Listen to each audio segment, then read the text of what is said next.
Today on the Bookcase build series, we are flattening boards.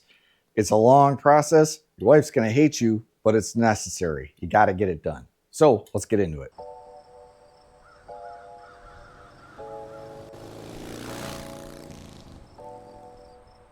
Hey guys, welcome back to the channel. Today, we're continuing our Bookcase build series with episode 3. Last episode, I said we were gonna start cutting the dados, but since then, I've been flattening for the past week and a half.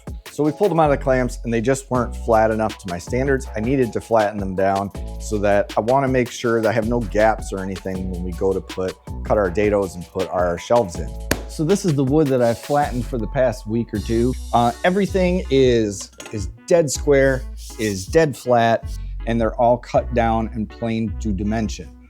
We are down to our last board that we need to flatten. There's a little bit of a belly in the top of this one, so I'll show you the procedure of how to flatten it. I probably should have picked the worst one to show on camera. Plus, we've had to shave a lot off of the other ones to get them down from probably 3/4 of an inch to closer to 5/8 of an inch.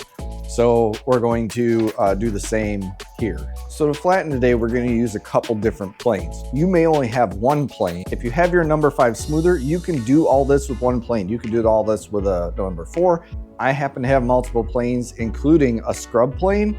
Scrub planes are going to make this process a lot faster because they take off a lot of wood really quickly. All right, so I've got the board sitting here, and the first thing you're gonna do, peel off all these stickers, tape, whatever. Then I'm taking a small chisel like this and just running it down and popping off any glue that may be sticking out real high and proud. Popping off any little hard bits as I go down the board. So the next thing we wanna look at when we got our panel that we wanna flatten is which way is the curve? Is it curving? It's gonna be either doing belly or it's gonna be doing a dip, we'll say, right? In our case on this one here, you can put a flat edge on and we can rock it, right? It's rocking on the middle. That means this side of the board is giving us a belly. So on all these other panels, what I've done is I've put the belly side down and then I've just taken some shims of wood, put them underneath the high spots so that it's stable, and then I'll flatten this side first. We put our flat edge on and we take a flashlight, sorry I'm blinding you, and we shine it underneath. You can see just a little bit of light popping through. If we move further back, you can see more light shining through, right? It means high spot, high spot. Back here, we've got even a little bit more light shining through. So the board is definitely cupped more on this side than this, but we're gonna have to take everything down to the lowest point. So what we wanna do, since this is our biggest depth, this is our lowest point on the board. So the first thing I'm gonna do is grab a number 2 pencil, whatever you have, and I'm just gonna draw squiggly lines all the way down the board. So we are secure here. I've got a stop in the back that's pressed against the wall. If your bench doesn't have a wall, you may have to put a plane stop or a clamp or something back here. Screw a piece of wood to your bench, whatever you need to do. And then I've just been taking a clamp and putting it on this corner. And when we get our plane down to the side, I'll just move the clamp around. All right, so again, I can put my scrub plane down. And if I look down, I'm looking over on this side, I can see the light shining through, which is just confirming that this spot's high, this spot's high. So the first thing I'm gonna do is come in here.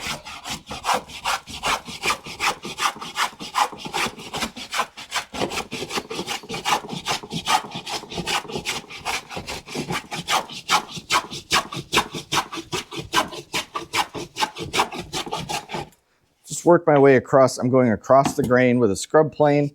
It's a real aggressive cut. And I'm just trying to take down some of these high spots first. A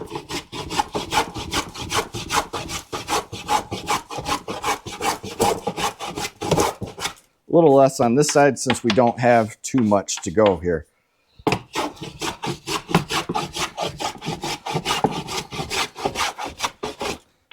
going to come over this side and do it same thing here.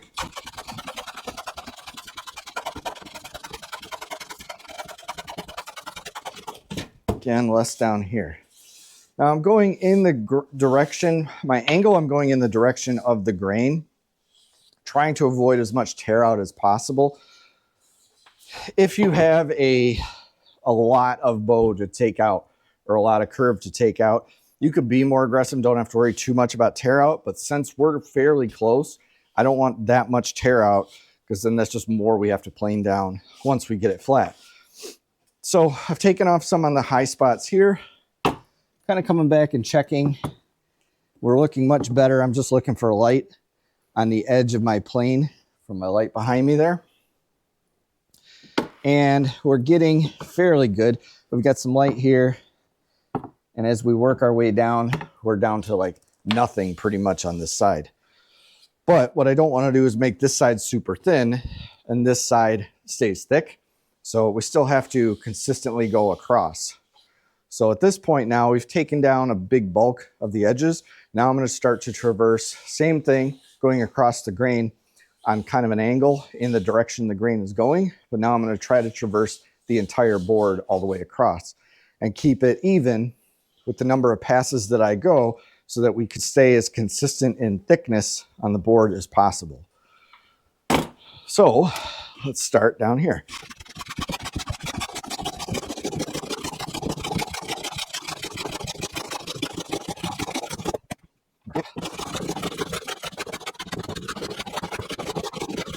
As I'm moving the clamp here, you'll hear it's the same concept as we learned last time with jointing, where you hear that as you're crossing it, right? And that means you're taking down high spots here and here, and obviously this is low. So same concept, is just a broader plane that you're planing across to try to bring down to one flat, smooth plane. Hence why this is called a plane. We're going to stay at this now until we get this all this pencil mark down. Then we're going to switch up the direction.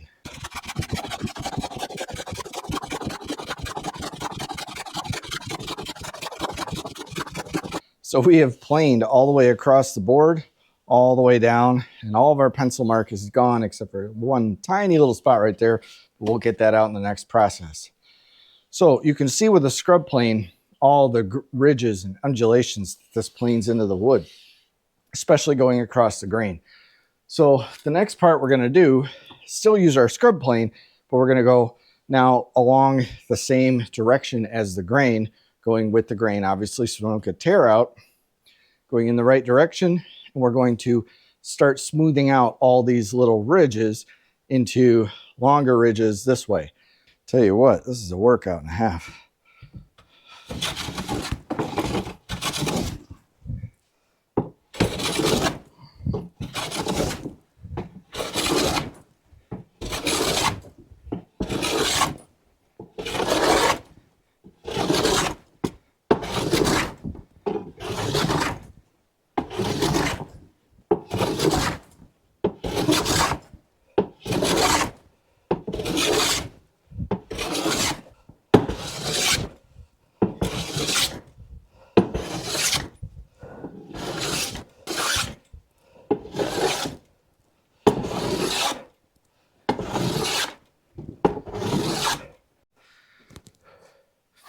So if you can see as I'm doing this, this side of the board is starting to get, you're getting rid of those angled cuts, right?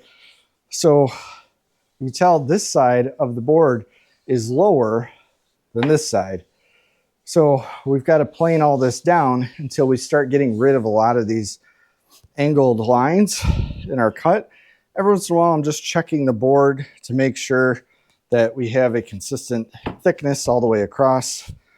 We're not planing out like too much on one side than the other.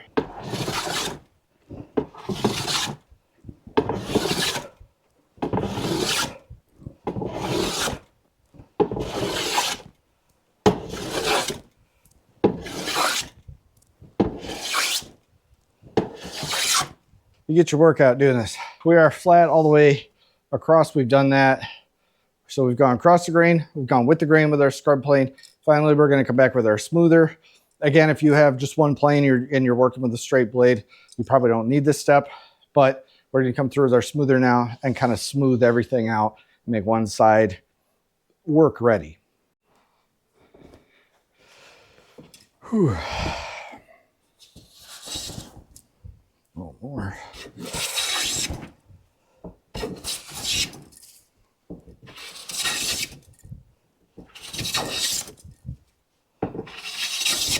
Pretty sure we're going the wrong way on this side. I wonder if we had an issue or we have mismatching direction on this one. I'm going to plane this side and then come back and smooth that side.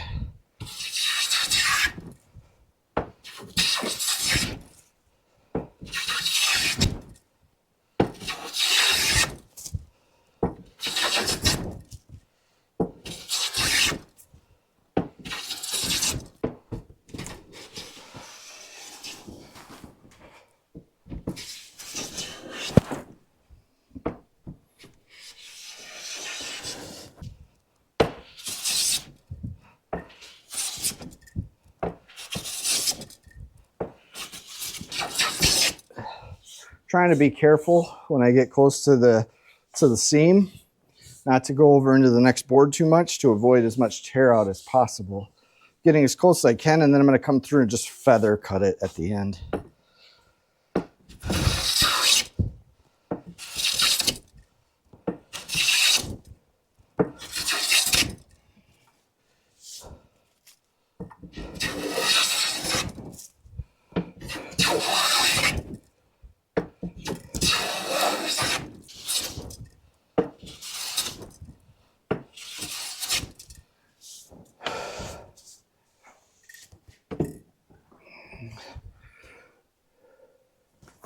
All right, next thing we're gonna do is get our winding sticks out.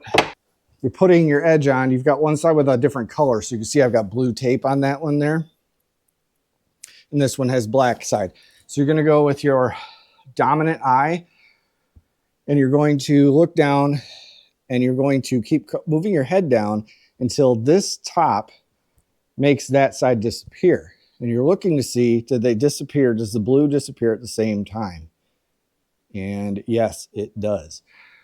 So if one side was to be a little higher, that means this side here and the opposite side it's got some twist in it, for example, right? So what you do is come through and plane a few strokes off this side, a few off that side, and until you get it flat, and then traverse the whole board again and make sure everything's nice and looking smooth. All right, so we've got one of our sides flat now. We're flat down against the bench and the belly side is up. So now what we're gonna do is kind of the opposite of last time where we planed both extreme sides until we got down flat to the middle. We're gonna start in the middle in this case, plane down that belly as much as we can and then start traversing until we get to a flat plane. All right, we're gonna start with the old squiggly lines. Put our flat edge on, and you can tell we've got a lot of wobble. That means the middle's got a belly. Get our scrub plane and start scrubbing.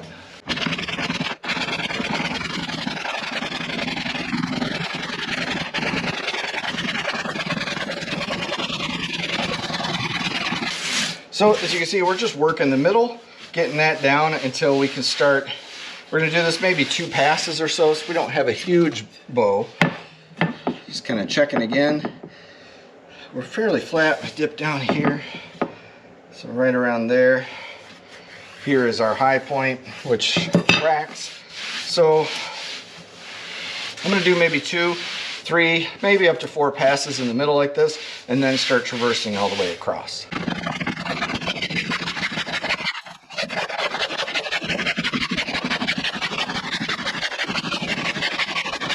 All right, so we've got it all cross-planed. Same process as the last time. We're gonna go with the grain now, then we're gonna come through with our smoother. We're gonna make sure we're down to a consistent thickness all the way across. You can eyeball it, you can draw a pencil, you can use the depth gauge if you want to. It doesn't have to be exactly down to the thousandth of an inch, but just get it at least visually so that you don't see any shaving. At least get it visually down so that it looks consistent all the way across. All right, after a little bit of cleanup, we now have a perfectly flat board ready to square up and cut to dimensions. So that's what we're gonna do next. So over here, I've got a factory edge that is probably fairly close to 90. It is almost there. So we're going to start working off this edge. So the first thing I want to do, I know this is flat and I know that's flat. I want to flatten this 90 degrees, but I need to pick a top. I need to pick a reference surface, right? So honestly, this looks pretty nice here. So I wrote top, and then I'm going to do a top of a cursive F right here for face mark. And then this side here, I want to make sure is 90 degrees to this side. So we're going to put it in the vise and plane this side now and ensure our square is referencing this face side all the time. That's good for it. Just smack it into shit, man. That's fine. So this is our reference side here. You can tell, boom, we're dead square all the way down. That's pretty good. But we still have some rough spots from clamping and everything else. So we're still going to plane this smooth and make sure that we have a nice crisp line all the way down.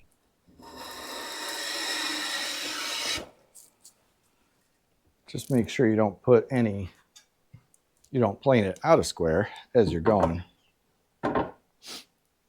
which I'm doing. So looking good. Looking good. We've got our face side now, our side that we've got planed flush 90 degrees to this side. And if we put our square up to it and bring it up, you can tell if I flush this end right here, we've got a gap showing right here. So I basically took my pencil, drew a line down so that we have a reference of 90 degrees to this side. So now I'm going to flip it in the vise and I'm just going to plane this. This is too big to put in a shooting board. So I'm just going to put it in the vise and then use my smoothing plane to kind of plane this side down. Then we can use this 90 degree edge to measure the length and the width of our board that we want to cut.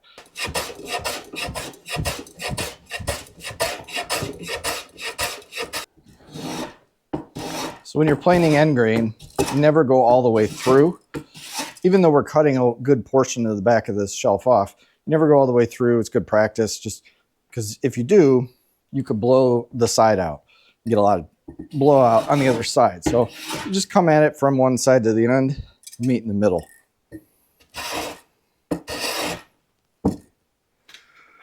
So we're going to check our square. We're down to our line. Boom. Look at that.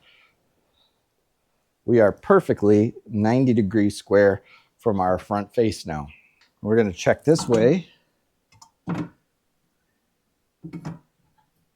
Nice. 90 degrees to this face. So now once I've got this side done, I've been coming through with a block plane and just kind of breaking some of these edges off to avoid any potential tear out as we go through the project. So just take a block plane, or you can even use your smoothing plane, that's fine. Just real minimal set. And just kind of run it on a 45 along these edges. And you can be careful around the ends. You can still blow that out. So if you want to come from one side to the other, that's fine. And that gives a nice little chamfer. Do the ends first. I did these last. That just gives it a nice, clean, finished look. And it avoids any chip out or anything in the future as we're handling the shelf. We've got our board now. We've got our 90 degree angle down on this side. So we've got our reference face, and our new one now. We're 90 degrees. So now I want to cut this board down to 30.5 inches. So what I've been doing is cutting it to 30.5 and then planing about a 1/16 off of the side that we cut just to smooth it out. So the end length we got is about 30 7/16. And mark 30.5. Over here, 30.5. Everything has to be exactly the same width. The depth of the thing, like I said before, we can plane that down and make those even, but essentially, if you cut one too short in this stage, all the other ones have to be cut that short. So just use a lot of caution when cutting these to length. So that's why I'm measuring like a million times, and I'm just making sure that everything is exactly the way it should be before I make my cut. Now, if you're not confident in your cutting, cut with more room on the side of the line, and then you can plane up to that depth. It's a lot easier to plane to your thickness than to saw, and if your saw goes squirrely or something and then you go too low, now you're planing all three of them down. So if you're not confident, give yourself some room. So I'm going to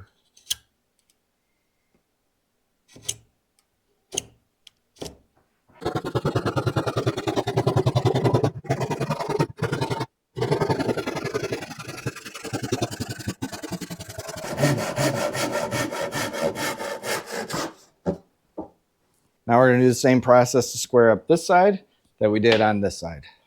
I've got our existing shelf on top of the new one here. And I've got this 90-degree edge flushed up in the face, which is on this side and then on this side. So we've got a little bit of extra over here. I'm just going to press down hard and take my knife and make a knife wall to make an exact mark. Real gentle, the first pass.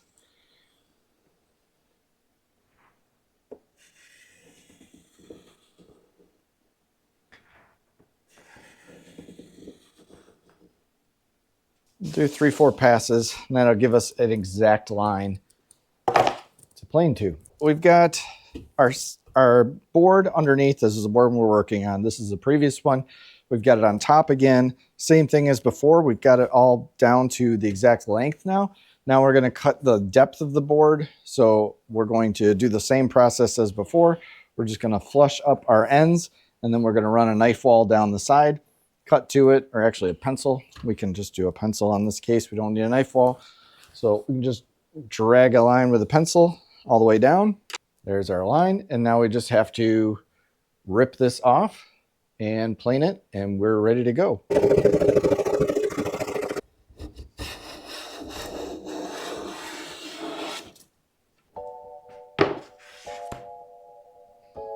That's it for today. That's how to flatten out your paneled up boards, square them, cut them to length, cut them to width, get them ready to start building your project with. You can see it takes a lot of shavings to get these things flat, depending on how you lay them out. Like I said, I've got a planer. If you have a planer, use a planer. Go ahead. A lot of the garage size planers though that you're going to have are going to be too narrow to get these boards through. You're talking 14 inches plus in most cases for these. I guess 12 1/4, it's starting to push it for some of these. Most of them are around 10 inch planers, so work with what you got. If you got to do it by hand, do it by hand. It takes a while, but you'll learn and you'll sharpen those skills up. So, like I said, that's it for today. The next episode, we're going to work on cutting out the dados to get our shelves to mate with our sides and start building out the structure of our bookcase. Click the subscribe button down below and click the bell so you don't miss that video. Check in the description down below for videos, previous videos that we've got to do to get up to this point, if you haven't seen those yet. Comment down below. Let me know what you think of this series, how it's going so far. Give me a thumbs up, help the algorithm out so that this video gets pushed out to more people. And I will see you on the next one. And I'll see you on the next one.